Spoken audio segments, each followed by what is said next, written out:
The wrestling podcast that sets all other podcasts apart.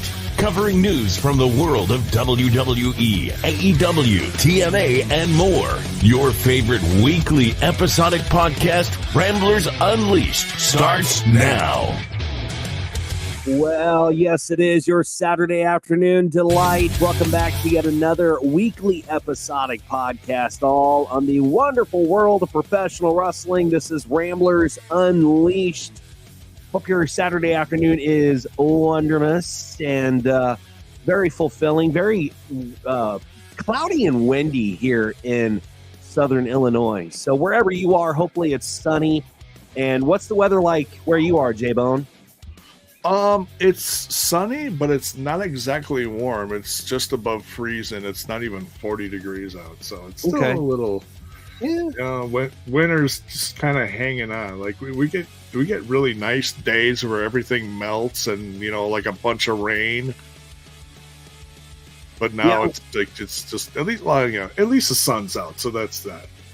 We got a bunch of rain last night. You and I were on the Total Nonstop Impact show last night, and as I was sitting in my office, I could hear the wind whipping outside of my window, and I said, "Wow, man, that's some brutal wind." And then I wake up this morning, and the wind is still present. So it is what it is. But no snow. We spring forward tomorrow, so make sure that you set your clocks 1 hour ahead, so that you wake up on time. If you have to go to church or whatever you're doing, set your clocks 1 hour ahead as we spring forward. Are you ready for spring, dude? Because I am so ready for it. I'm ready. I don't mind the cold. Like mentally, I don't mind the cold, but physically, the cold just hits everything. It wears on me, man. It wears on me physically, mentally, emotionally. I hate the cold. It affects my body, and it is. We got a late bloomer here, bro. We're gonna bring him in. Oh, he is always late to the party. I gotta be late to the party, otherwise you guys will get used to me being on time.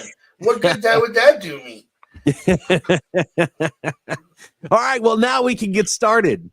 Finally we can get started. So, of course, as I should say, not only is Tony Khan high on coke, but apparently Kevin Kelly found Tony's stash too. Film at 11. We'll dive into what the fuck is going on with Kevin Kelly. First and foremost, let me introduce everybody. Of course, the Baron is off and on special assignment today. He, gentlemen and ladies, is in deep study to find out just how accurate the Rock statements are regarding the meth and coke problem in Arizona. So, Baron has on the line for the study and will live with the individuals who do set meth and coke, figure out their operations, of which we encourage him not to sample said wares, no matter how strong the temptations may be, Baron. He's already been blocked from sampling by Tony Khan and Matt Riddle. Right.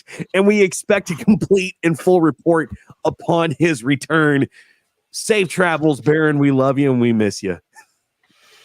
In the meantime, first up, the ultimate heel of heels, the man who makes anybody shudder at his mere presence, whose mouth is loaded with unintelligible verbs and nouns that not even Edgar Allan Poe himself could decipher, who, for some strange reason, science has determined an unnatural animal who could be, but not yet completely determined to be, Sasquatch. Or if you're a fan of Trailer Park Boys, Sam Squanch. He is the mighty one. He is Maximus Magus. I know what you're all thinking. Since Max was running late, there is no possible way that he could have shown up with his traditional food today. Oh, he did. Well, I will tell you right now, I got brats. Brats. Oh, he's got brats. At least it's a silent food. Yeah, you've never seen me eat brats. I mean, at least it's silent food. Oh, Lord Jesus Christ. It's like food porn. Look out, folks. Cover your. It is. Oh, that is so good. I'm sorry. What were we talking about? Hide your kids. Hide your wife. Calm down there, Sasquatch. All right. Now here's the question, Max. Now you are living where again? I'm in Houston, and I want to point out the temperature is a lovely 58 degrees right now. No, you suck. And that's not even sarcasm. I'm loving that it's down to 58. Oh, it was 80 this week. I want it to be 80 here in Southern Illinois. Right. So here's the question.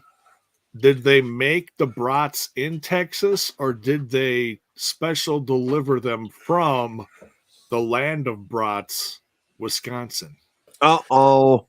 Well, I tell you, the brats that I buy at the store are Johnsonville better than cheddar, or better with cheddar.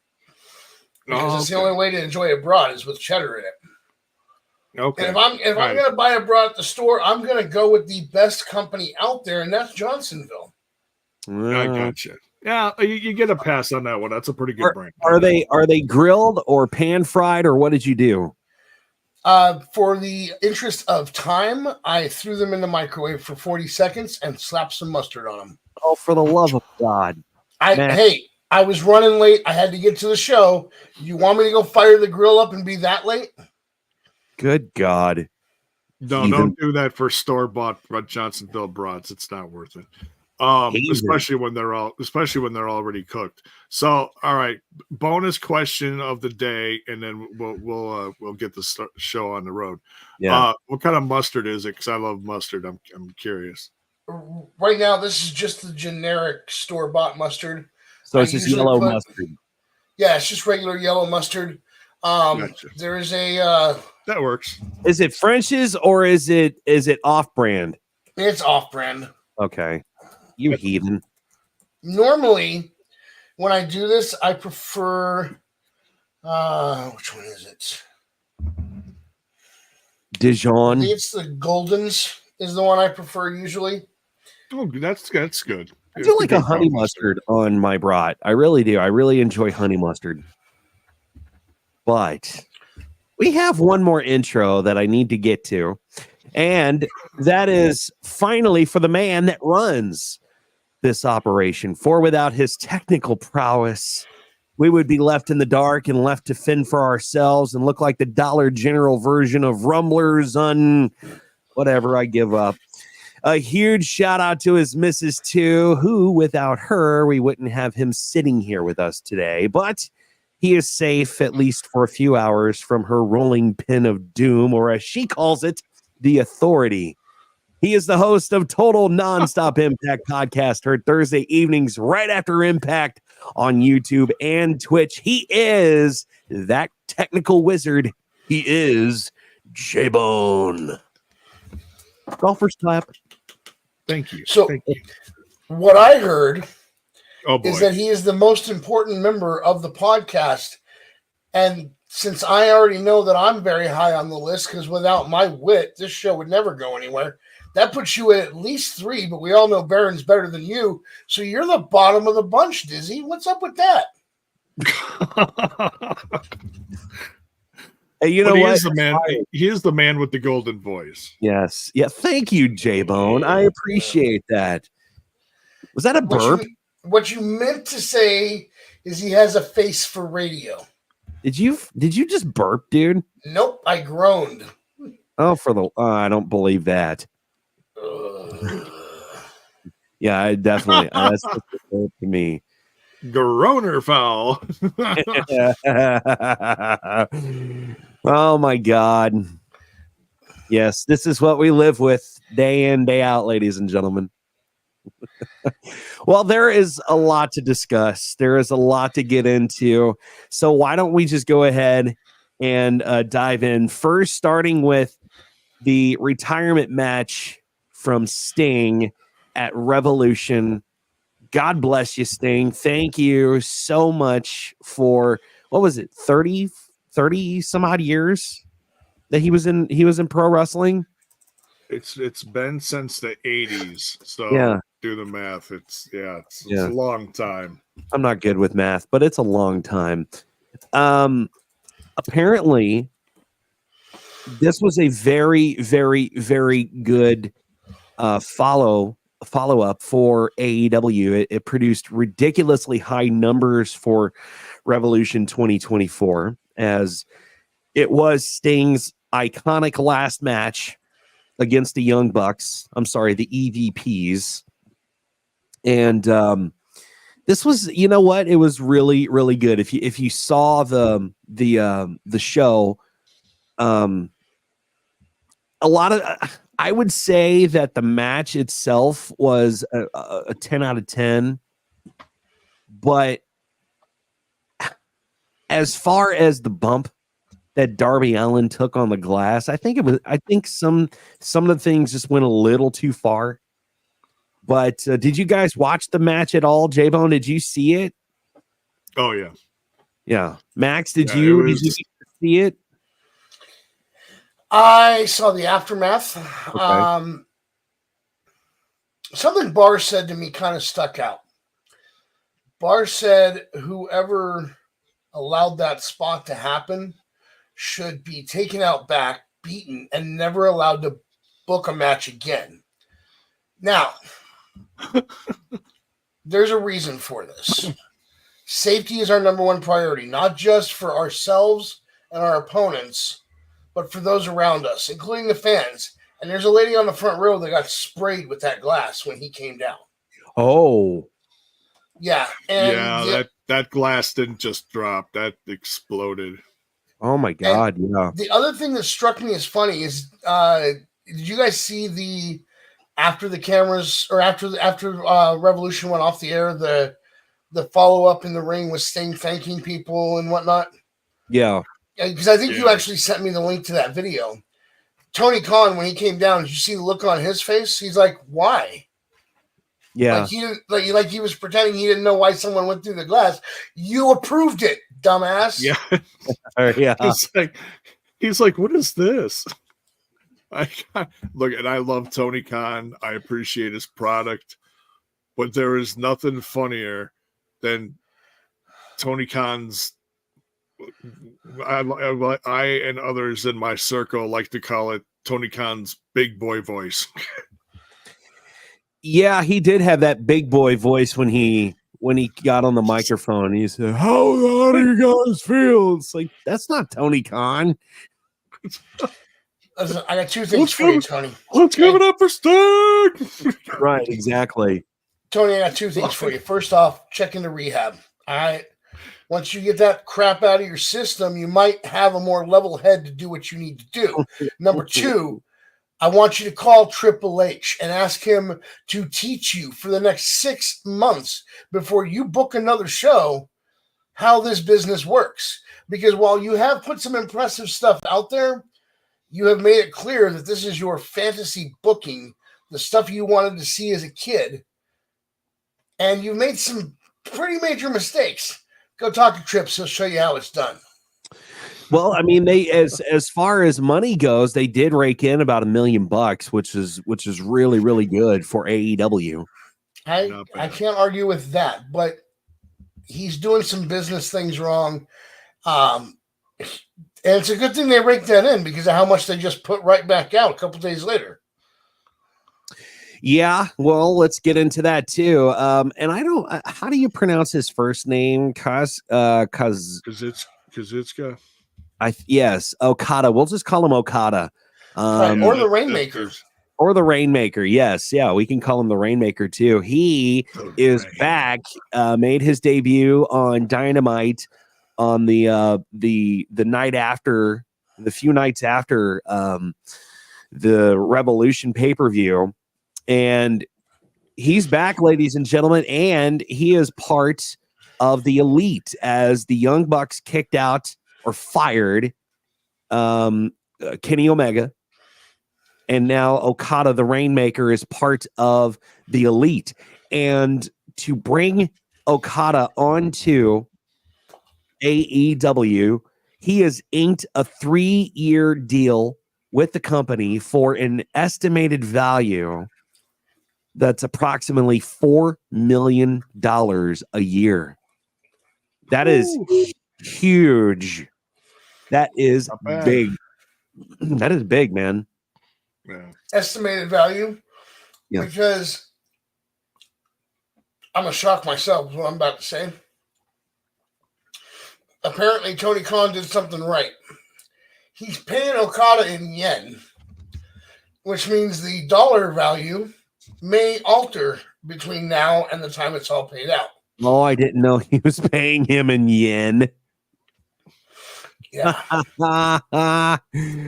Oh, but so here's a question. Do you think we'll start with J-Bone. Do you think that Okada will become a significant asset to AEW for nearly $4 million?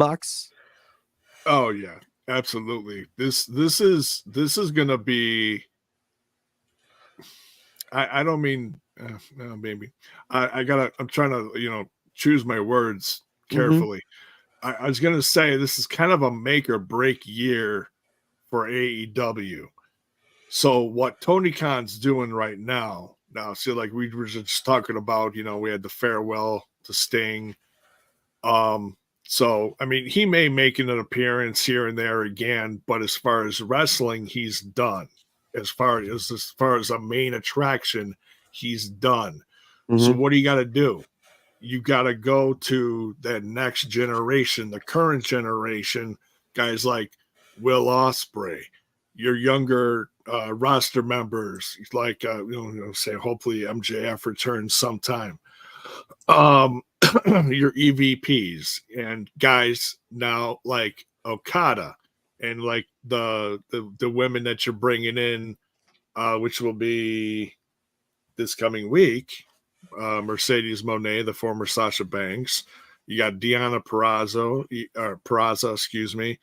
Taya Valkyrie is also a wonderful addition. I'm biased because she's the longest TNA Impact Knockouts champ of all time. So yeah, he's doing the right things. It's just you hope he books it well. He's putting all the proper pieces into play. Say that 10 times really fast. So. Max, what do you think? Do you think Okada will become a valuable asset for AEW? What are your thoughts, man? Potentially, he could if the booking is done right. And I agree. Right now, I gotta say, I know that I've long shared my support of WWE, and I'm very critical of other companies, but I've also criticized WWE at times. Right now, I got to say the best booking going on is being done by Trips. And for Okada to be booked right, I'd feel better if he was under Trips instead of under TK. That being said, with some of the people around him that have a little bit of influence over TK, I think he has a decent shot. Yeah. I think it would have been more fun to see him and Kenny working together as opposed to whatever's going to happen going forward. I was just trying to pull it up on Twitter and got distracted by something else. But Kenny Omega issued a health update and also expressed interest in facing Seth Rollins. What I'm trying to figure out is since he's been dismissed from the Elite, how long is he sticking around in AEW? Is this going to turn into a rivalry in AEW, or is he leaving? You know what I mean? Mm-hmm. If he's leaving, then we're not going to get the Kenny Omega, Rainmaker, anything out of this deal, and that's going to be less fun. Yeah. No, I'm sorry, but that's true. That's exactly what it's setting up. Kenny Omega, unfortunately, gave a update the other day. He's not doing well as far as returning anytime soon. I'm sure he will get better. But he's got, and I didn't realize this. I know he was banged up. I did not realize that Kenny Omega had diverticulitis. Oh, I did not know that. That just came out recently. Yeah. Wow. I was like, did not even know that. Yeah. And that's hard. that's a back and forth deal. You know, he's like he felt great for a couple of weeks, and then he had a setback. So, man, yeah, it's going to be a bit. Yeah, that's hard to live with, man. And we wish Kenny a very speedy recovery. To get to feeling better, even if he doesn't return to AEW, if we never see him in pro wrestling again, which I think we will. If he can't wrestle anymore, he definitely should become a manager of somebody. But let's think about this for a second, because Brock Lesnar has suffered from bouts of diverticulitis, and he still went on to have a wonderful part-time career for the WWE. Yeah, he did. Yeah, and I know nothing about the disease.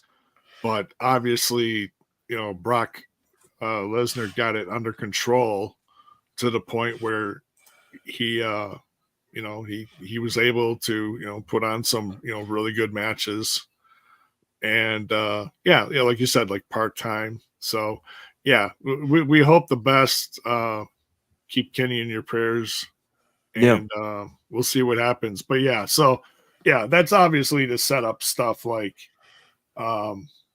you know, Okada versus, you know, fill in the blank. There's plenty of people on the AEW roster where you're going to have some significantly wonderful matches, even if you've seen them other places. I'm excited to see what Okada can bring to the table for the company. I mean, this is just like you said, J-Bone. This is a make it or break it year for AEW, and I think Revolution did help them. And let's see what kind of momentum they can keep with, you know, Sting helping the company as much as he did, and see what happens going forward. Now let's continue on and kind of keep the whole money thing in AEW in the line of sight, because there is another story revolving around AEW and money, and it involves good old JR, Jim Ross. He is a major part. We've known he has been a major part for AEW, and he just signed a new contract and a new deal with the company that keeps him on. And in light of this new contract, according to the dirt sheets here, he's actually earning more in AEW than he ever did in WWE, which makes me kind of wonder. He's got his barbecue sauce, right? Jim Ross has his barbecue sauce, which I've never tried. I really want to, but we've seen that, you know, they're doing this whole thing with Ric Flair and his Woo energy drink. Why don't they team up with JR to put his barbecue sauce as like, I don't know, at least maybe not sell it on AEW or the AEW shop, but at least promote the brand, you know. I don't know. Could that make him more money? Yeah, definitely. Max? It's possible that Tony floated the idea, because honestly, it sounds like something Tony would have suggested at some point. Yeah. But it's also possible that JR wants to keep business as usual with his barbecue sauce. He was never in it to make $1 million and be a millionaire from his barbecue sauce. He wanted to share it with the people and make a few bucks off it. It wasn't like this was his grand plan for retirement. Because why would he want to retire from doing the greatest job he ever had to, you know, off of money from his side gig? He really just wants to be out there commentating and entertaining the fans. And I love that about the guy. Yeah. So do you think, J-Bone, that he deserves that massive contract? Well, now, we don't know the dollar amount. We don't know that, but do you think JR deserves a massive contract from AEW? And I'm pretty sure I know your answer. I'd say yeah, because you know, at the time when he brought in JR, you are trying to build up your roster of people. You've got a lot of bright stars, up and comers, but you also need some legends to help you know, bring in, you know, said casual fans. You know, you need recognizable names. You know, why am I going to tune into this new brand? Oh, Oh, they've got. I heard about the Young Bucks. They're pretty good. Oh, I heard about. Kenny Omega. He's done some things internationally. And Chris Jericho. Yeah, he's a pretty well-known name. And on commentary, they're going to have JR. It's stuff like that that's going to, make people turn the dial and give a brand a chance, which they have, And so and you got to figure this is the latter part. This is the latter part of JR's career. He's gonna, and not to sound like negative about this is just what he's doing. He's gonna pad his account for retirement. Yeah. So it's like, smart on JR to get a decent amount of money. Because honestly, he probably didn't have to, but he loves doing what he's doing, and honestly, if he still feels like he had the talent to do so, and WWE didn't, then hey, thanks to Tony Khan for keeping this legend going. Has he been perfect? No, but for what it's worth, covering main events and that classic golden voice of his, you can't beat it. But has he been better than Shivani? Damn right he has. Yeah, I was gonna wait. I was waiting for that. I really was. You know what though? I love the two together. I really do. I mean, I was always a WCW guy when I started watching wrestling again in the late 90s, early 2000s. And you had that team. Now I know it changed here and there over the years, but I believe at one point it was Tony Schiavone, Bobby the Brain Heenan, and Mike Tenay. So right. I mean, let me correct you on one thing. Never mess up the Weasel's name. His name was Heenan, not Heeman. I'm sorry, I had. Anyway, I know what his name. I know what the Brain's name is. Go eat a hoagie. Yeah, go eat your brat. go eat your brat. I honestly, I'm going to say this. I do think JR deserves every bit of money that AEW can give him because he is such a valuable asset to the brand, to the company, and so much better on Mike than Tony Schiavone. And, I grew up a Tony Schiavone guy, and I don't know. There's something about him. I think when he's on commentary with Taz and Excalibur, and Taz and Tony are trying to talk over each other, they need to learn like some signs or give some signals to tell one another with nonverbal that as we need, hey, let's just take it one step at a time. You talk, I talk. You talk, I talk. Don't talk over each other. Yeah. So I think if they can get that patted away, and I think JR should be the brains behind that, should take them under his wing and say, let's do it like this, fellas. Hey, what's up, Bells boy? Thank you so much for tuning in. He's in Southern California where it is sunny and 60s. There you go. But we appreciate you, Bells boy. Thank you, brother. Thanks for joining the ride, man. Appreciate it. Thank you. Appreciate it, man.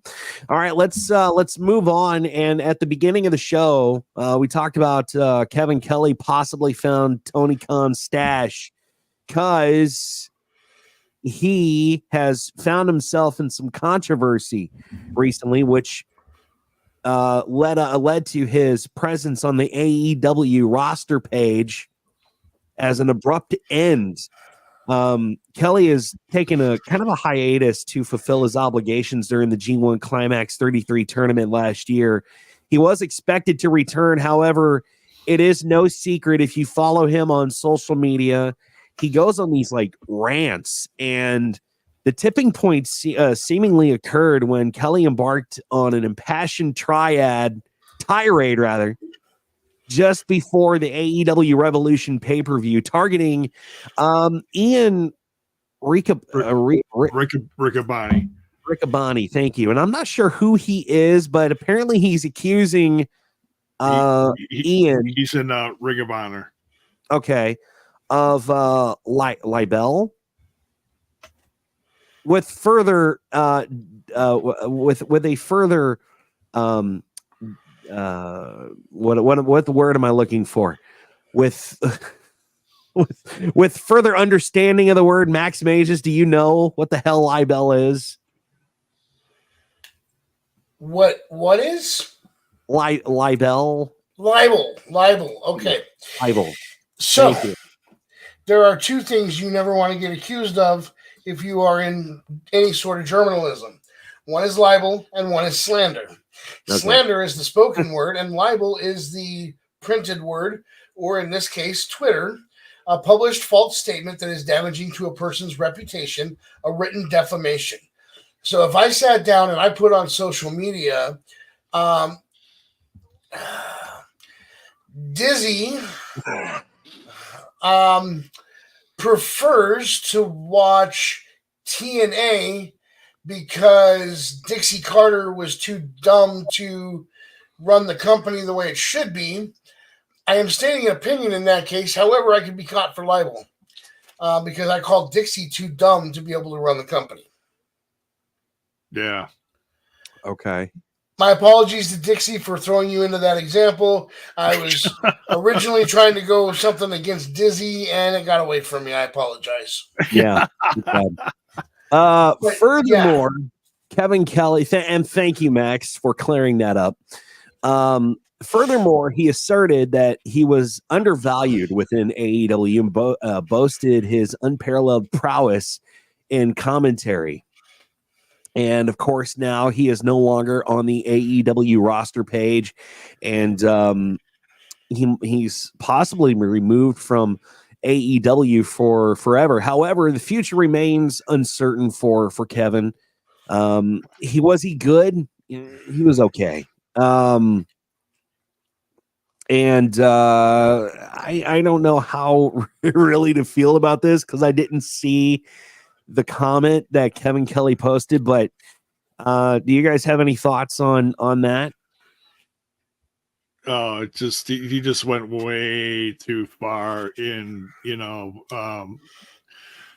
it's one thing to have an opinion about just something brief, something short, something sweet. This obviously was not so sweet, and he went on and on and on, and it just it really, honestly, I mean, I appreciate his talents that I've heard him do for New Japan and the classic Ring of Honor before Tony bought it, but I've never heard him speak generally about anything. It was always just commentary. Mm-hmm. But hearing this tirade on Twitter is like, just, it doesn't seem like him at all. It was like, whoa. That's why we were joking about him getting into TK stash, because it's like, where did this come from? What the hell happened? Yeah. And I'd like to read the comments that Kevin posted, but Max, your thoughts, man. What are you thinking right now? I'm thinking that when you are in the public's eye and you have a very public job, sometimes you have to be careful what you post. Yeah. An excellent example of this would be Gunn. He now works for DC, but worked for Marvel for a while. Mm-hmm. Oh, James Gunn. James Gunn, yeah. Mm-hmm. James Gunn, in his younger days, posted some shock tweets because he thought that's how you get ahead. And when they resurfaced, that's why he ended up no longer at Marvel. Even though it wasn't stuff that he actually meant. He was just posting them for attention. Yeah. Whether you mean what you're posting or not, if you are that embedded in the public eye, or think you might be at some point, be careful of your wording. Watch what you post. It will come back to bite you. Yeah, that's one thing that my school taught me, is that, be careful of what you post. It can come back to haunt you, and you never want that as a public figure. You never want to post anything that can definitely cause controversy, because not all controversy sells. It really doesn't, and we're seeing that now with the WWE and the whole Vince McMahon thing. That's not helping them at all. It's kind of hurting them, and they're trying to recover from that. So maybe it's for the better that Kevin Kelly is no longer associated with AEW, and they can move on and find some better commentary. Yeah, I'm going to be honest. Shows. I've never had a problem with Hermie. I mean, he's typically pretty entertaining when you see him on TV, but he broke the cardinal rule. Watch what you say and how you say it. Yep, absolutely. Some good news though for AEW, and this does regard Elias, formerly of WWE, as he was struggling to find a suitable direction for his character in the company. He was released last year, and he's now expressed interest in working at AEW. Ringside News exclusively reported there was a widespread belief within WWE that Elias's storyline had a detrimental effect on his career, and I'll definitely agree with that. Now, following his release from WWE, Elias, now going by his name Elijah, participated in a singles match against Speedball Mike Bailey at last week's Wrestling Revolver event, which was cool. Despite the loss, he did garner a lot of praise from a lot of fans for his performance in the match. Now, he's expressed his thoughts in finding a home in either AEW, New Japan Pro, or TNA. Most appealing during an interview that he had with Jamal Naez for Monopoly Events for the Love of Wrestling. And he highlighted the advantages and personal appeal for each promotion, expressing interest in showcasing expected aspects of his career in his character in New Japan, evolving his persona in front of a TV audience, and exploring opportunities with all three said promotions. So, could we see Elias in one of those three?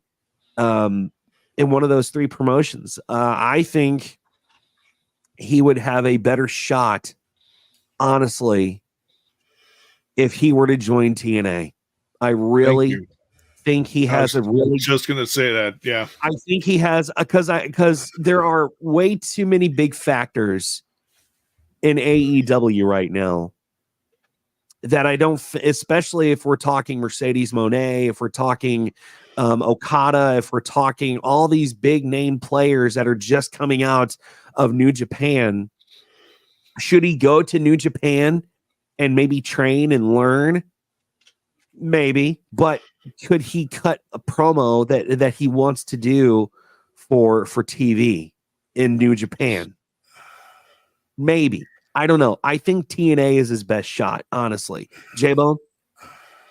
Yeah, I mean, if he keeps a similar gimmick, doesn't have to be the same. Yeah, but no. We've known him so long. Look, I absolutely love his gimmick with the guitar. I did too. Always running the pussy off. I tell you what, he's a great wrestler. He really is. Because I look at him as kind of a throwback. I every time he gets up on the top rope and he drops that elbow, man, I see Savage. Mm-hmm. It's great. So I think he would fit right in with a roster like TNA, and and kind of boost that up a little. I think it'd be absolutely perfect. He could keep his gimmick, and he could he can cut promos, whatever. I think he'd fit right in. the company for TNA is definitely growing, Max, and I think that I happen to agree with J-Bone here. I think that if he joined up with TNA, got a contract with TNA, he could definitely develop his character and do what he wants to do, have creative freedom without, going overboard as we've seen with Hogan, but have that freedom that he wants to do with his character to be able to cut the promos that he wants to cut, do what he wants to do in the ring, and have the matches that would be just stellar. What are your thoughts, man? I don't know when the last time we talked about Elias on the show was because of our hiatus, but I very openly admit that I walk with Elias, and I think the guy is talented. I want the best for the guy. The problem is, while he's got a better chance to grow and develop in TNA, because I agree with that, I think most likely what's going to happen is TK is going to reach out. It's going to become all Elias walking. I think that's what's going to happen. I don't think that's the best place for him to go, but I think that's the best offer that he's going to get. He's going to jump on it. Elijah. Elijah. Do you think that do you think that Tony would offer him what he wants salary wise? Do you think, J-Bone, do you think that TNA could offer him what he wants salary wise? I hope so. I mean, I don't think it's going to be Vinnie Mac bucks, but it's no. I think it's going to be something significant. Obviously, you're gonna have a much different schedule no matter where you go. Whether you go do New Japan, you do AEW, you do TNA. You're not going to be on the road, 5 days a week like you are with WWE. It's going to be much different. So, is he going to get the same amount of pay? Maybe not, but he's going to get something comparable. And going into the next phase of his career, hopefully has less wear and tear on his body. So, yeah. Let us know your thoughts too. If you're watching this, comment below. If you're on Facebook or if you're anywhere you are, comment and let us know what your thoughts are on Elias either joining TNA, AEW, New Japan. We'd love to hear from you. You can also follow the show on X, or formerly known as Twitter, the Ramblers Pod, and you can find us on Facebook at Ramblers Unleashed. It'll be exciting to see what happens with Elijah or Elias going forward. If whatever promotion he decides to join with, I'm excited for him. I really am looking forward to seeing him more on TV because I did like his character in WWE. I walked with Elias.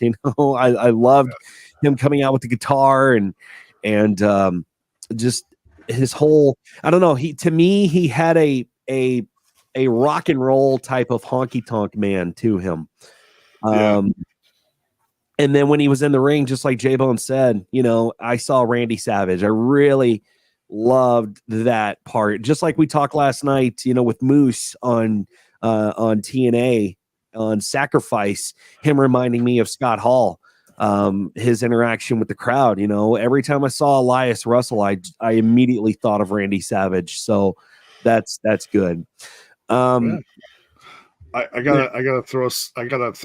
This is some late breaking news here. I wanted to share with you guys and our audience. This is pretty spectacular. I would not be surprised if this makes like national news. This is going to be big stuff, guys.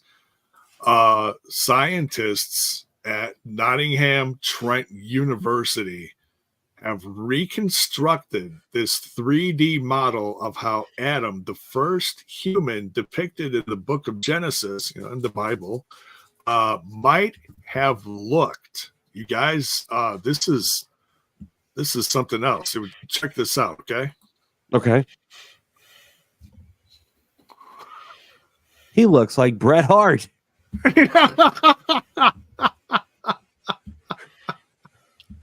The best there ever was, the best there ever is, and the best there ever will be. Oh, dear God. You just butchered that so badly. You're fired. Shut up, Max.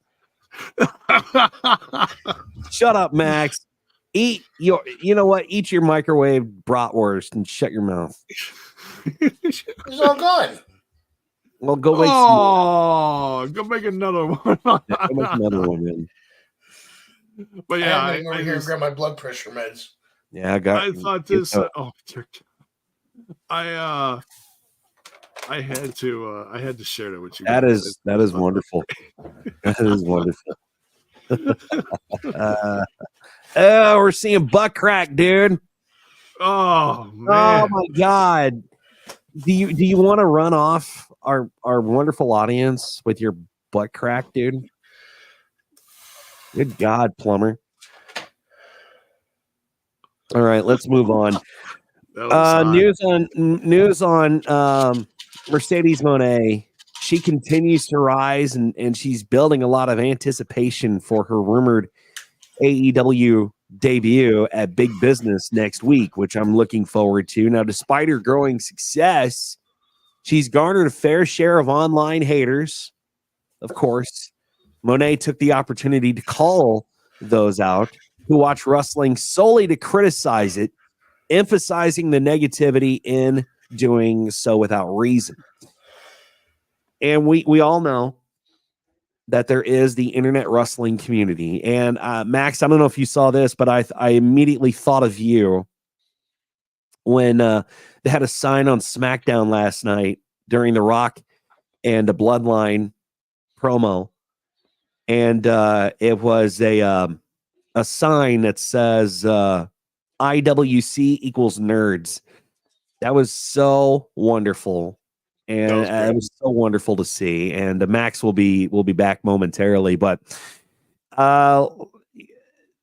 Mercedes Moné is one of those who we've been expecting to hopefully see soon in AEW or WWE or wherever she's going to go. But I'm glad that she's calling out these online haters, and here's what she said. No, they should never think that. They should never think that there's a one place. I knew that from the beginning because there's that wrestling, because there's wrestling everywhere. Wrestling is for everybody. I don't think you should just like one company. You should open your eyes to so many things, which is why we cover so many things and we watch so many things, us as wrestling fans. She says, going forward, because your favorite wrestlers come from all different companies. They travel from around the world to gain their craft so much more so they can make it to a top company. There wouldn't be without all these different places and all these different promotions because they need that experience, that growth, so that they can be their best. She also addressed the tribalism among wrestling fans, criticizing the trend of watching certain products solely to criticize or hate them. She emphasized the importance of enjoying wrestling as entertainment. And she continued on. She said, first of all, I think we're just living too much on our phone, the internet. As she says, it's like, well, you just go outside for a little bit and then go back into your room and watch wrestling. She said, it's so funny. They watch it just to critique it, to hate it. They hate to love it. And that's the thing. They hate to love it. They should just love it. Have fun. It's just TV, as she says. And it is one of the things that we love about pro wrestling, and I think our audience loves about pro wrestling, is that we have now these different promotions that we can go back and forth to. Now that Vinnie Mac is gone and he stopped buying all of his competitors because competition is stupid, according to the gospel of Vincent K. McMahon. Right. We have WWE. We have AEW. We have TNA. We have New Japan. We have all these different promotions, even your local promotion in your hometown. We have these so we can follow different storylines, because I've talked about that And if you just watch one promotion for the rest of your life, you will hate wrestling. You will hate it. I promise you that. I did it. It sucked. I watched WCW before I got into WWF. And the only reason I knew about WWF is because of WCW and Eric Bischoff mentioning WWF on WCW TV. And so that made me want to flip back and forth. And I did. I flipped back and forth and I loved it. And then WCW was bought out by WWE and it sucked. The wrestling sucked because you only had one product to watch. You only had WWF. And, then people knew about ECW and then that got sucked up by Vince McMahon. And then that you didn't see that anymore. It was turned into a clown show.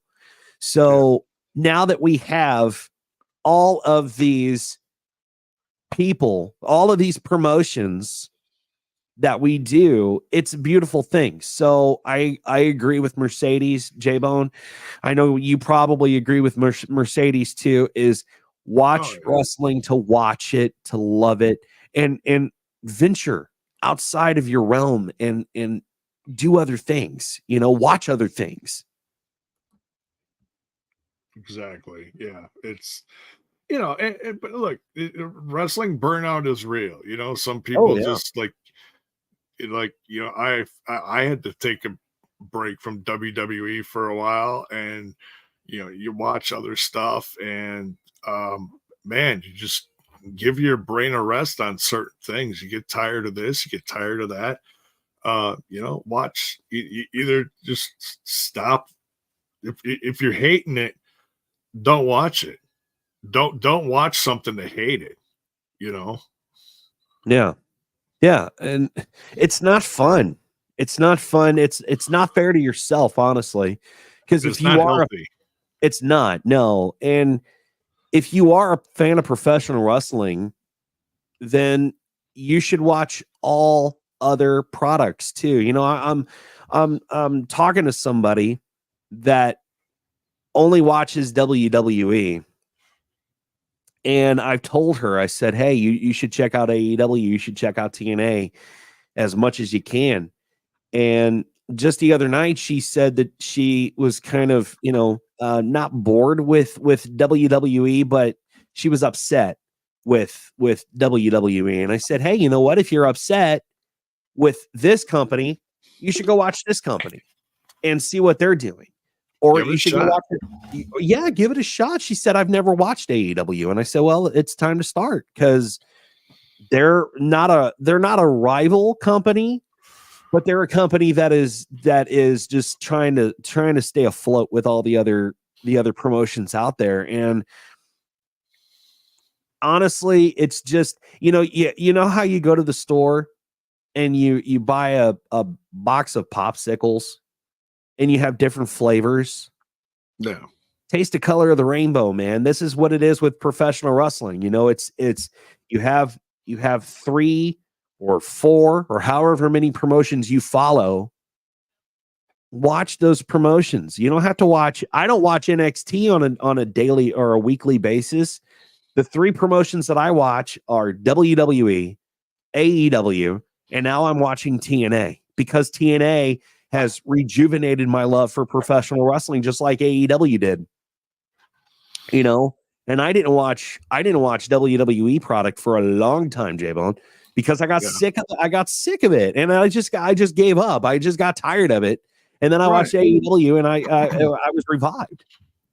A burnout, and I've talked about this, even over my crew on TNI. The burnout is real, Mm-hmm.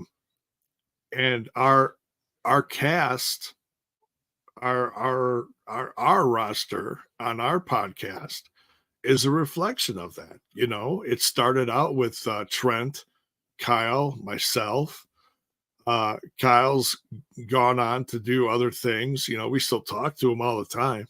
Mm-hmm. Trent is very, very busy with work, and he does tours with his band and stuff like that. and he works locally with AAW in Chicago, and we brought in we brought in crew like Front Row Bill, who you met last night. Yeah, we brought in Alicia, and they've become family, and so it's like some people go, and it doesn't mean we don't love them any less. It's just life happens, man. That's the biggest thing. Life happens, and sometimes you got to let stuff go. Doesn't mean you want to. Sometimes you just have to. right. So and I feel lucky enough that I've been doing this for 11 years now, and I've got a great crew over there, and now I reconnected with you guys. I love doing this and helping you guys out, and it's great. Yeah. And I think it's all about I have been a big time supporter of this, and I've always said this, it's all about variety. If you can keep a variety of things in your life, do it, because you'll be so much happier, because now you have different things. It's kind of like flipping getting in the car and flipping on the radio and turning it to your different, your favorite station, and you're finding new radio stations to love. Oh, I do that all the time. That's exactly what it is. With the same thing with professional wrestling. If you're tired of one product, go to another product for a while. Watch that, but don't give up on. So if you're watching WWE and you're tired of what they're doing on their television, their programming, put it on AEW and watch what they're doing. But don't give up on WWE. And then if you grow tired of AEW, put it on TNA. It's all about variety. It's all about being, if you want to be, not saying that you have to be the ultimate wrestling fan and know every single storyline that's going on in each company, but it's watching the matches, and it's watching how because people work differently. You see that every time, and if you watch the different promotions, you'll see how differently each promotion works. Every match is worked differently, and it's all about how they're trained. The Performance Center at WWE trains a certain way. They train their talent a certain way at AEW, just like they do at TNA. So I think that if you watch, because last night, during Sacrifice, during the Hammerstein and Josh Alexander, Hammerstone. Yes, thank you. I'm still learning. You're learning. It's so good. I'm learning. So Hammerstone and Josh Alexander. With Josh Alexander, I saw a lot of Greco wrestling, which was beautiful to see. You don't see that much anymore. You really don't. And but he also mixes it with modern wrestling. So it's all about keeping different flavors in your life, man. Oh yeah. And if you're just watching wrestling to freaking be a hater, don't. We don't need you. We really don't need you. We have the IWC, we have the internet wrestling community that does enough of bitching for all of us to just be sick of it, and we don't need you. So if you are here to just downgrade professional wrestling and just one product in general, you can just kindly see yourself out. Exactly. So should we talk a little bit about the big story from SmackDown last night? We should, yes, and it does involve Smack number 2 heard around the world, which was a hell of a smack, J-Bone. Massive. And you know what, man, this is just building up to a big WrestleMania. I am so looking forward to seeing Rock and Roman Reigns and Seth Rollins and Cody Rhodes. This is so cool, man. J-Bone, you and I watched the Smack heard around the world. And yes, Courtney watches it all too. Thank you, Courtney. She truly does. She truly does. She's in the TNI Discord, and we got different I don't know what you call them, channels, different things inside the TNI Discord. Mm-hmm. She jumps from like WWE to AEW to TNA. She jumps all over the place talking about sharing different things on social media and everything. It's great. Yeah. And that's beautiful, man. That's so awesome. So yeah, Courtney, keep doing what you're doing, man. That's awesome. But the Smack heard around the world, J-Bone Smack number 2. We watched it last night, and do you want to go ahead and run it down? Yeah. Well, we covered Sacrifice last night. So if you want to go check out our coverage of Sacrifice over from TNI, and Dizzy joined Front Row Bill and I, and had a blast covering it. It was a lot of fun. So much fun. And so yeah, if you missed Sacrifice, you missed a hell of a show, man. There's a little bit of everything in there, from hardcore stuff to the knockouts, knocking it out of the park, to new faces like Hammerstone. The main event was great. Just everything. It was just a well-rounded show. It was a top. So then while we're covering this, you might slip away for a second, and you see things on social media. Stuff crosses your line of sight, and sure enough, we heard about the slap. So we found this segment after we were done being live, and we watched it, and wow, what a segment. So Cody and Seth come in from the crowd to it looks like they interrupted the bloodline that was in the ring, which is The Rock and Roman Reigns. Now the rest of the bloodline stayed outside, which is a little surprising. That's not like them, but they left the stage to the main four here. And just to sum it all up, this was to see the official acceptance of Seth Rollins and Cody Rhodes accepting The Rock's challenge for I believe it's night 1 at WrestleMania, the Bloodline versus Cody and Seth. And man,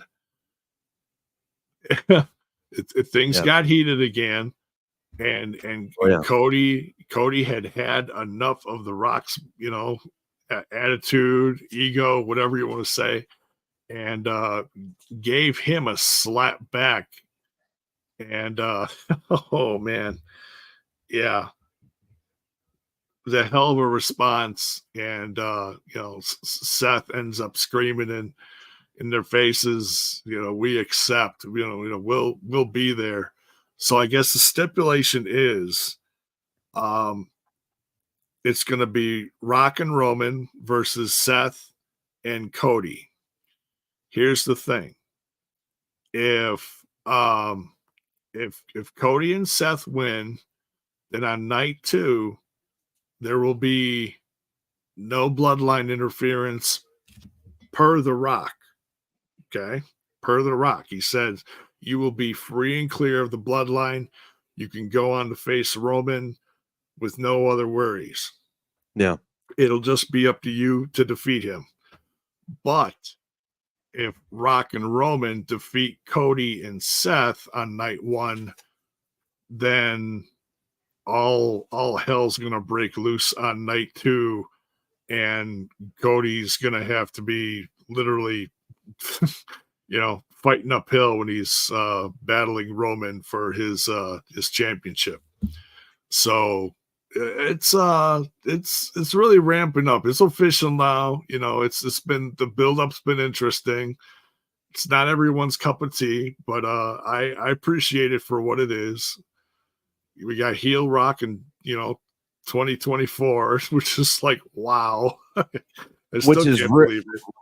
it's so good. It's so good to see Rock as a heel in WWE again. And it is. It's nuts. I'm trying to find what The Rock said, because I can't remember exactly what he said to cause Cody Rhodes to slap him, but he was talking about family.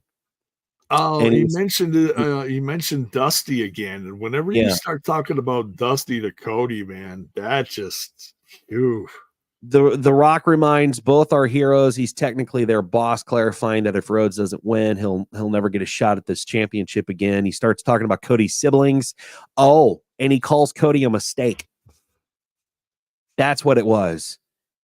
And that's what caused because one of three kids, and his sister's accomplishments, and saying calling Cody a whoops. Yeah, that's woof, man. Yeah, that was big. I knew there was something there, but Seth Rollins calls The Rock diarrhea, which that got the chant going. Diarrhea.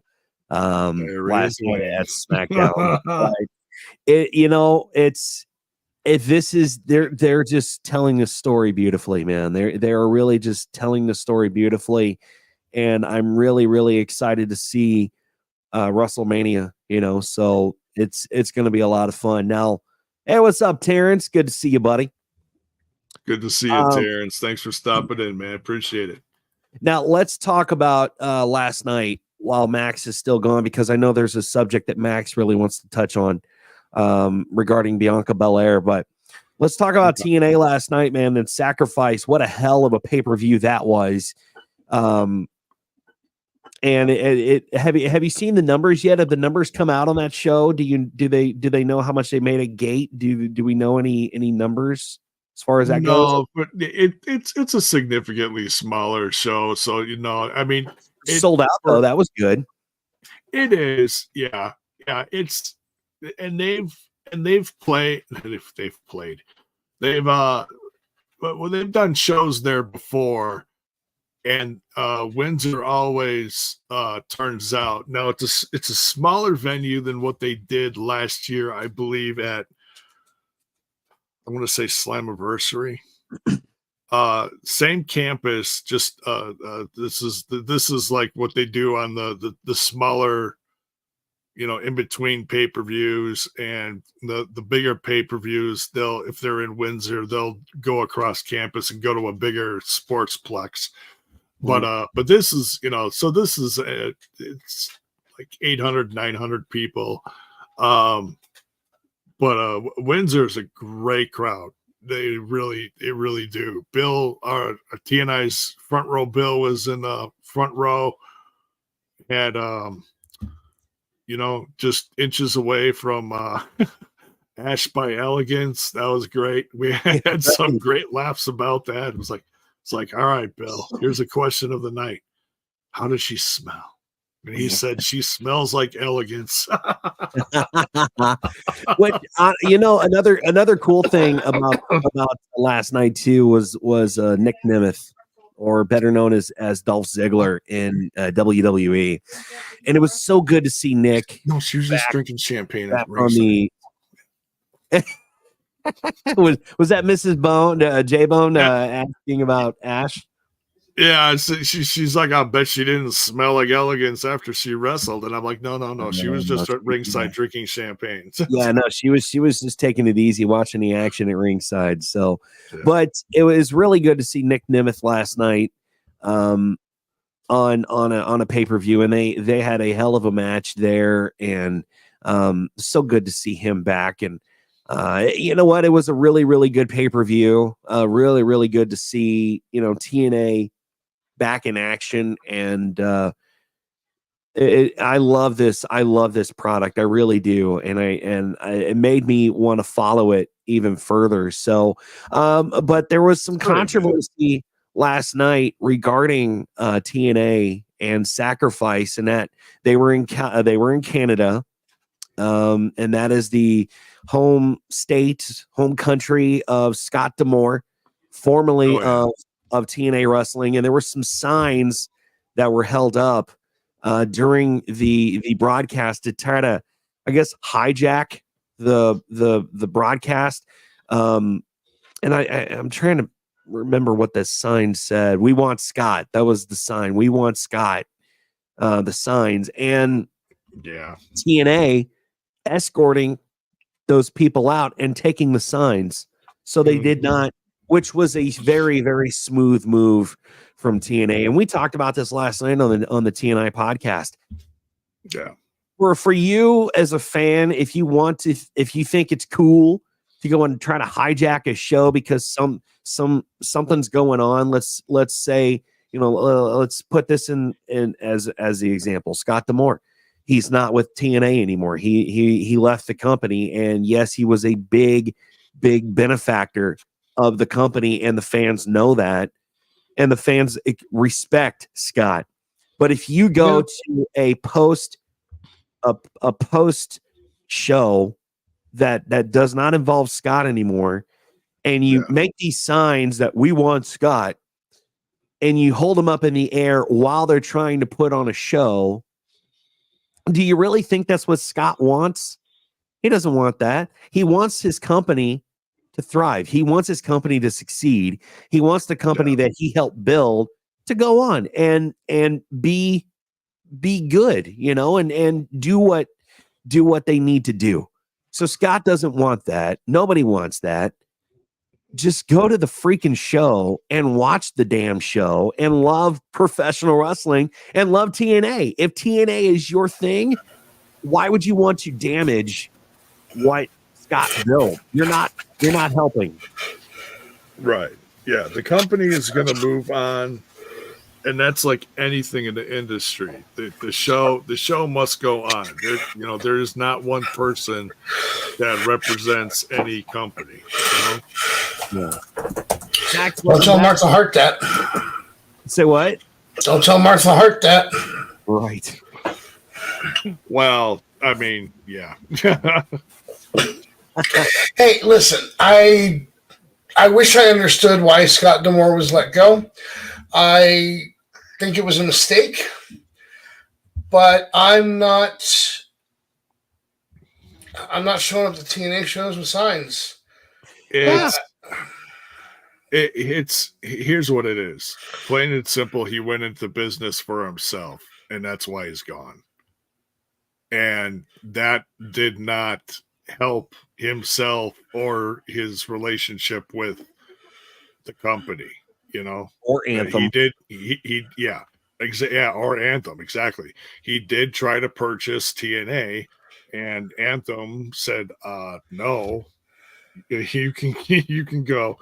That's bad business. It really is. So, I mean, I understand that Scott loves the company and he wanted to, have it for his own. I get that. But that's no. But that's not the way to do things. No, but even though Scott's gone, it doesn't mean that you still can't enjoy the product, and you don't want to damage or ruin the product that Scott helped to build. I mean, he wanted to buy TNA because he believes in TNA. He believes that he could possibly maybe do a better job than Anthem. But I think from watching last week, watching Impact on Access and then watching the pay-per-view, you know what, dude? Anthem's doing fine. Anthem is doing fine with what they're doing with their product. It's theirs, and they wanted Scott to be a part of it still, but it's Anthem's company. It's not Scott's company anymore.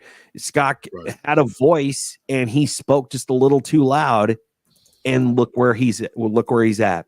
But now that he's gone, TNA fans just accept the fact that Scott's gone, and Scott doesn't want you to go to a show and try to hijack the damn thing. Don't do that.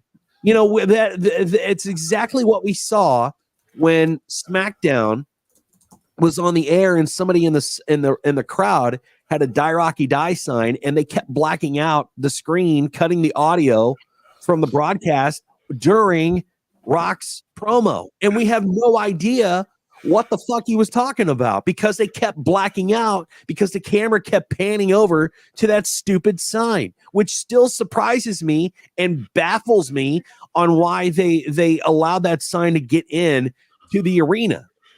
No, look, you know what? The allowing the sign into the arena could have been a simple miss by the people checking signs. But if you knew you were blacking out constantly because of that, why didn't you send somebody over to take the sign away? Exactly, just like they did last night for TNA, taking away the "We Want Scott" signs. Do that so that we don't miss any of the freaking action. No, we're not there in the crowd. We're watching it on TV, man. My favorite thing, though, is they did a Simpsons thing as well. There was a guy in the front row, like 4 or 5 seats to our right of the Die Rocky Die sign. He had a sign that said "The Rocky The." Yeah. Yeah. Sideshow Bob. But I just wish that fans would not try to hijack a freaking show. They did that on WWE TV too a long time ago. Man, they tried to hijack it, and it just. Wait, hold on a second. Yeah. You want to talk about fans hijacking a show? They successfully hijacked Raw. Yeah. During the Yes movement. Now, this falls under that category that I keep preaching about on here. Sit back, enjoy the story the company is presenting, because while it was really cool to see that much outpouring of love for Daniel Bryan, you guys just killed whatever plans WWE had that night. Yeah. Yeah.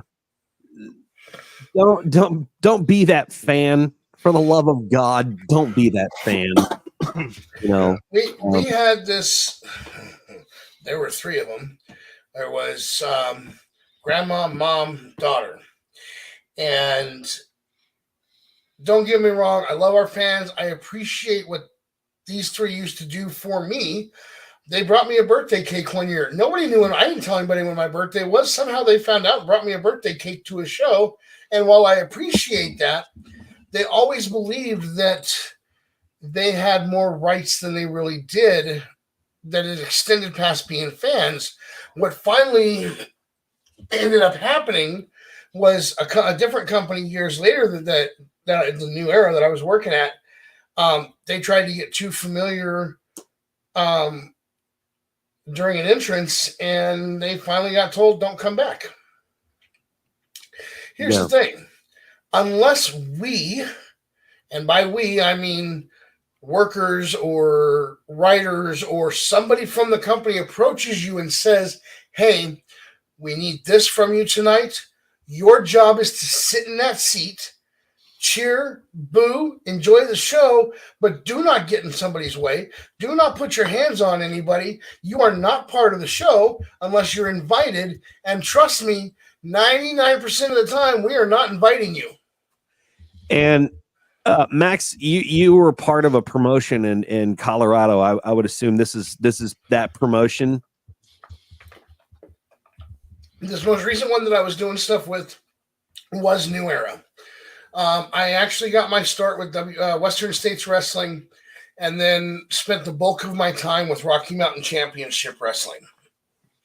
Okay, so you have firsthand experience of fans going to a show thinking that they're a part of the show because they brought you stuff, or they're trying to be a part of the show with signs, and they're rallying all these other fans who are going to rally other fans, and it's just like a wave effect of people trying to hijack shows, and it's really unnecessary. Nobody needs to do that.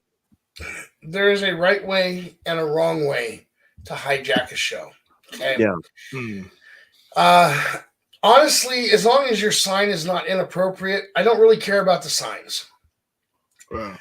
I went to a WWE house show one time in Denver, and Brett was coming down to the ring, and there was this guy that was very well known in Denver.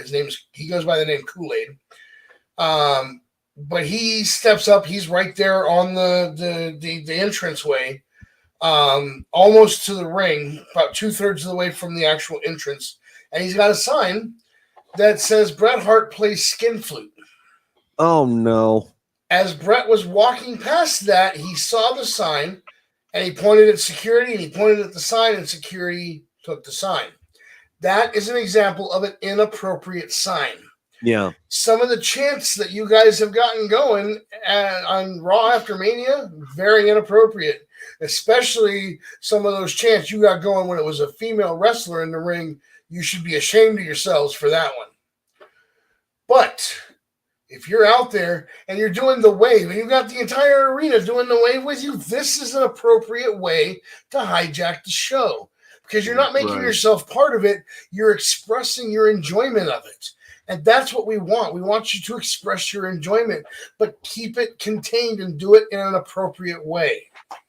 Yeah, right. It's just like if you go to a World Series and it's a team that you hate, you're not going to try to hijack the show because it's a team you hate. And that's exactly what, it's similar to when people like streakers or whoever try to run on the field, and they get tackled by the security.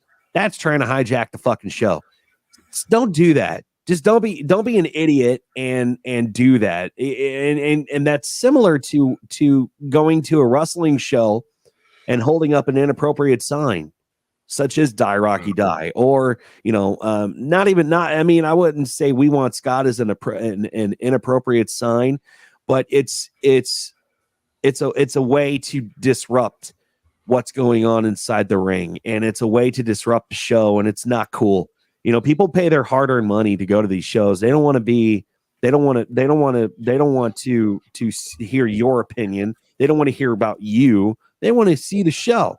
So let them see the show. They want to see They want to see the action in the ring. They don't care about they may care about the backstage politics to a degree, but there's a time and a place for voicing your opinion.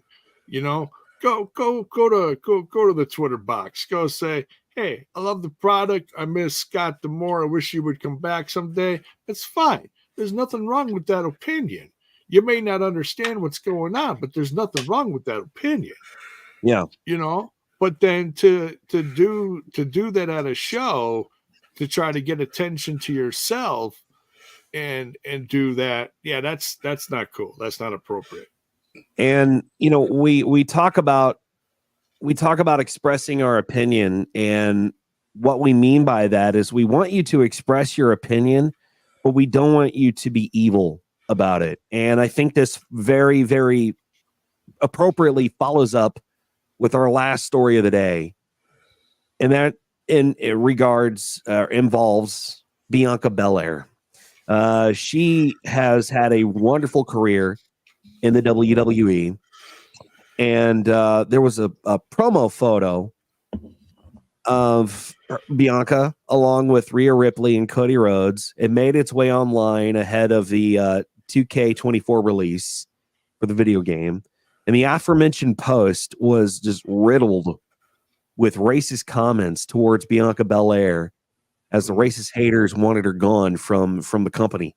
One of the Tina's comments that was racist was AKA diversity hire.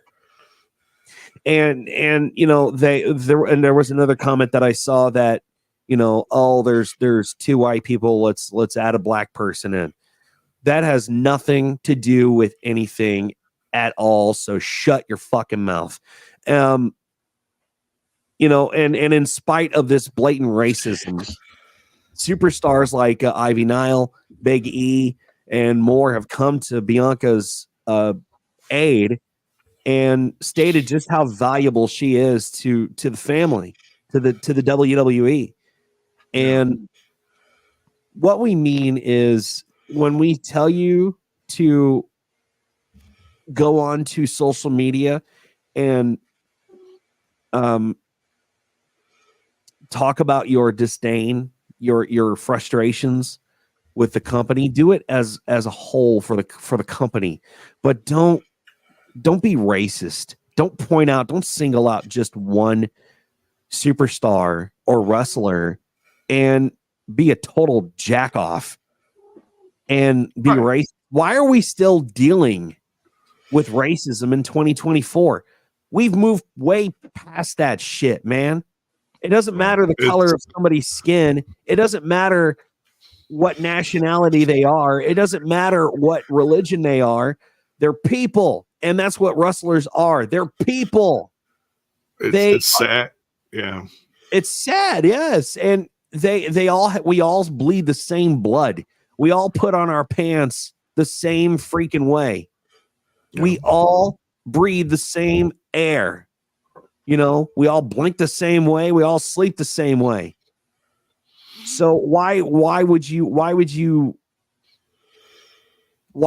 you think you have the authority to go on to social media and spew hate and spew the words that nobody wants to even hear? And Bellboy said it best. The IWC is a cesspool of people who have no lives, who sit in their mama's basement eating Cheetos with their cheesy fingers on their keyboard typing away. I tell you what, man, and I've said this before and I'll say this again. If you really want to be a bully on social media and you really think that you're a keyboard warrior, why don't you go meet these wrestlers in the ring and then take a bump? I guarantee you, you'll walk away bruised, if not bloodied. Max, I know that you've had some really, really strong statements to pass along to the IWC. And like we said before, there was a beautiful sign last night during SmackDown, during the Bloodline promo. It was a sign that said IWC equals nerds. Hold on.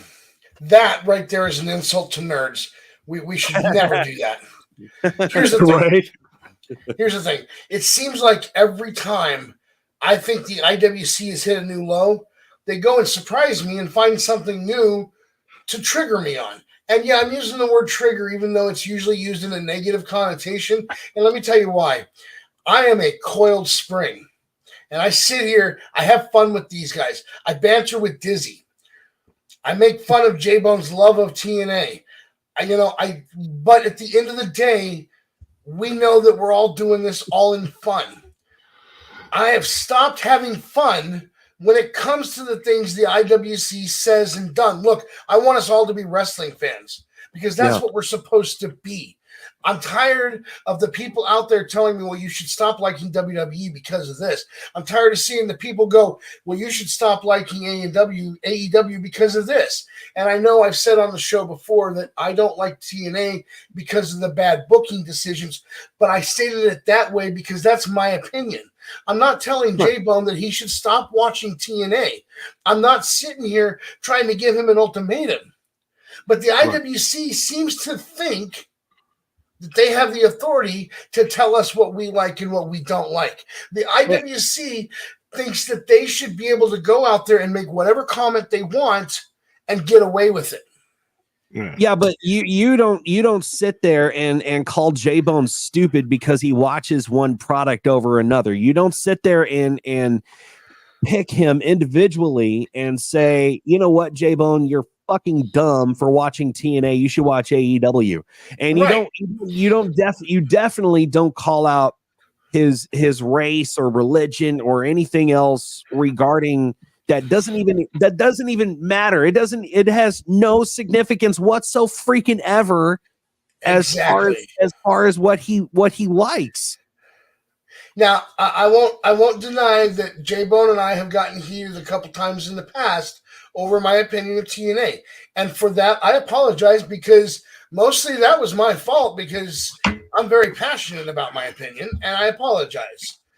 Well, I tell you what, man, and I know that was pretty much a decade ago. And number one, the company was 10 times different and has come a long way since those days. Because hey, look, I had my own opinions back then of TNA because it was a brand that was excuse me, it was a brand that was barely staying afloat.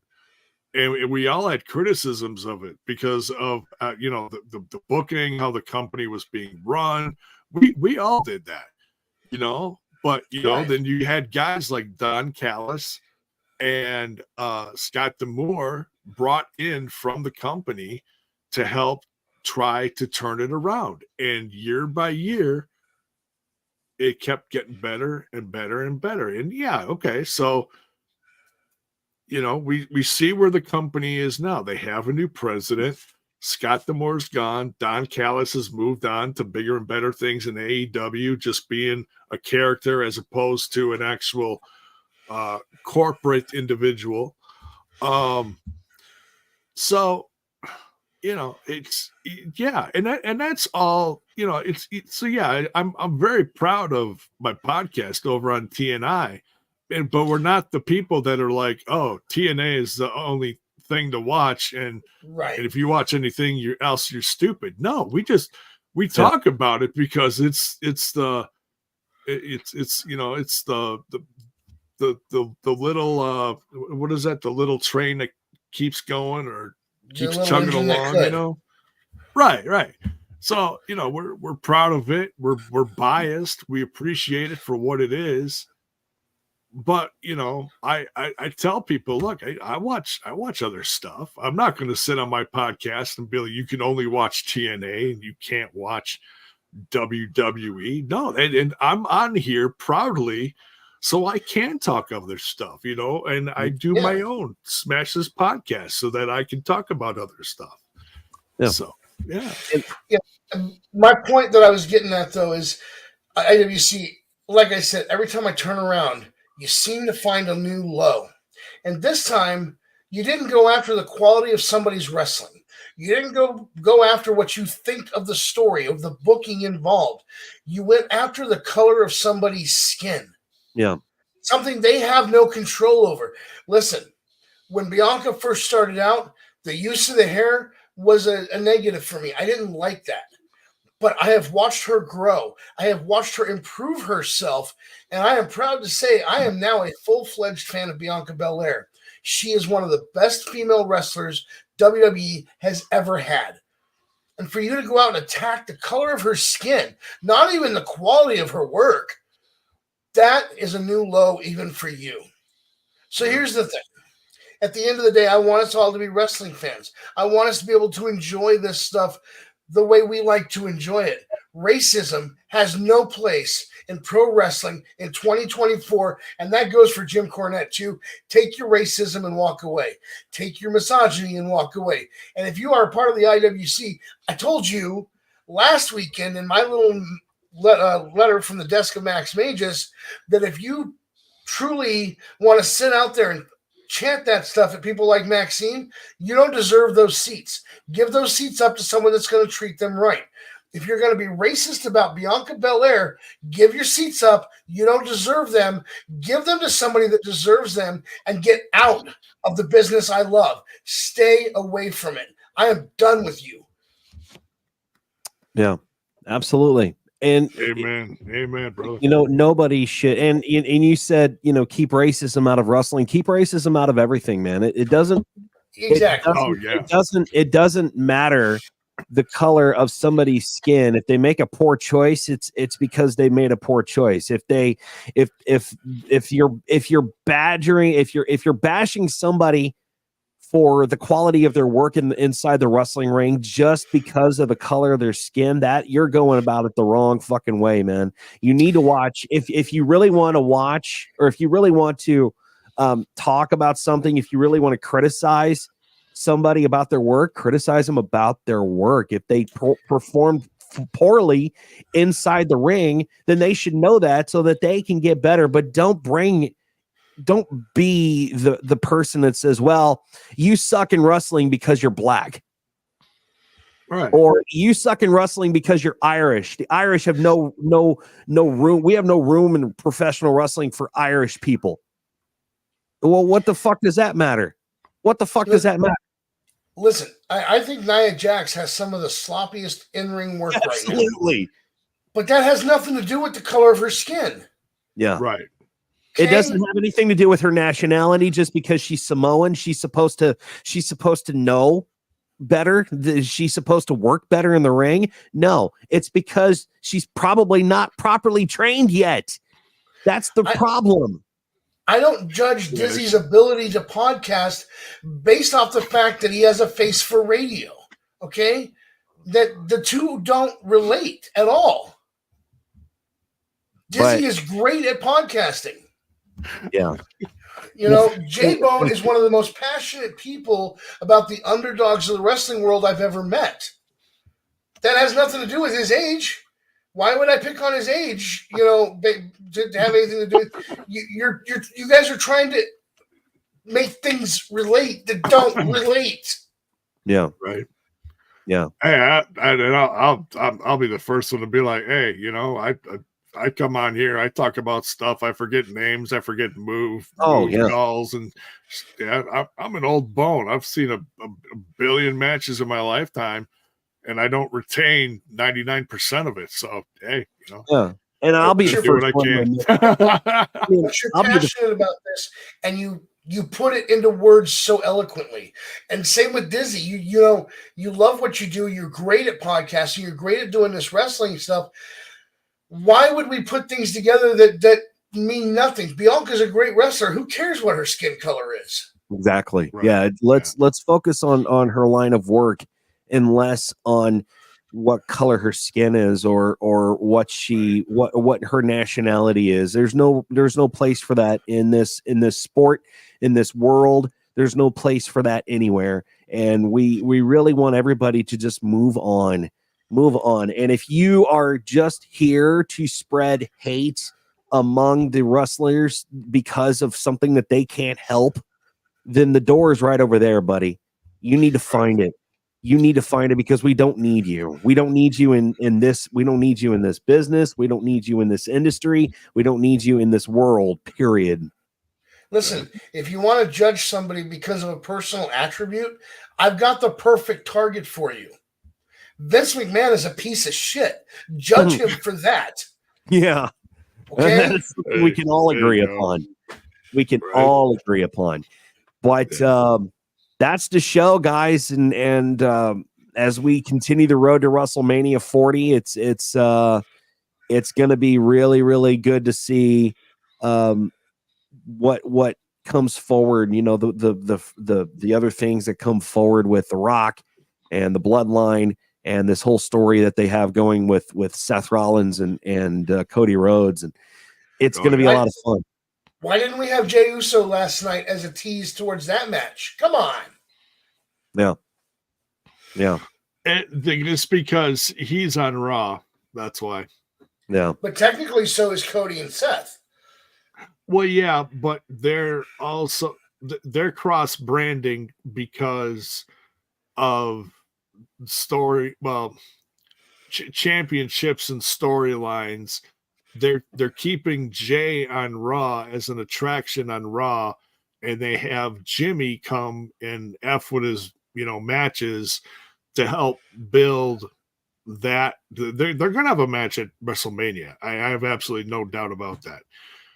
But they're keeping it on Raw, and they're keeping a majority of the SmackDown stuff for the Bloodline. So yeah. So it's going to be interesting with what we see going forward as we continue. Like I said, as we continue on the road to WrestleMania. So if anything else breaks, we will definitely keep you informed. We do this every Saturday afternoon at around 1:00 Central Standard Time, and we have a lot of fun doing it. And if you enjoy what you see, please hit that subscribe button, hit the bell notification to be informed about more shows. And you can always follow us on social media, on X, formerly known as Twitter, at the Ramblers Pod. You can follow us on Facebook too, at Ramblers Unleashed. And the fellas here are on social media too. J-Bone. I'm on the old Twitter box at JBone5150. Right here, JBone5150. And I'm also on Total Nonstop Impact. and we proudly cover TNA every Thursday night following each live broadcast. And and I also want to tell people that we got merch. Oh, yes. You can find that link in the description if you want to help support the show. 20% off this week, right? 20% off right now. I'm not sure how long the sale lasts, but I did when I went in there. I did notice that there is 20% off. So go check that out. There's stuff for everyone in there: hoodies, hats, shirts, mugs, bags, all sorts of stuff. Link is in the description below, and every penny that you spend helps us show to get better, and we greatly appreciate it. Thank you so much. Again, the description for our stuff is in the description below. So just click the link and start shopping today. Max Mages, how can they follow you, sir? Real quick, before we do that, I want to plant one little seed in everybody's head to be thinking about over this next week. Dustin has not been seen on AEW TV since Valentine's Day. Rumor has it, TK does not do a no-compete clause. Anyway, you can find me at Max Magus on Twitter. You can find my other nerd podcast at R Shots Podcast. I'm going to throw it back to Dizzy. All right, and again, you can follow us on. You can follow the show on social media at Facebook, Ramblers Unleashed, Twitter, X, formerly known as Twitter, at the Ramblers Pod, and follow us, like us, and again, hit the subscribe button, hit the bell notification to get notified for more upcoming shows. And until next weekend, we will do it all over again. So, in the meantime, love wrestling, watch what you want to watch, and until next time, be nice to each other. We'll see you. Take care.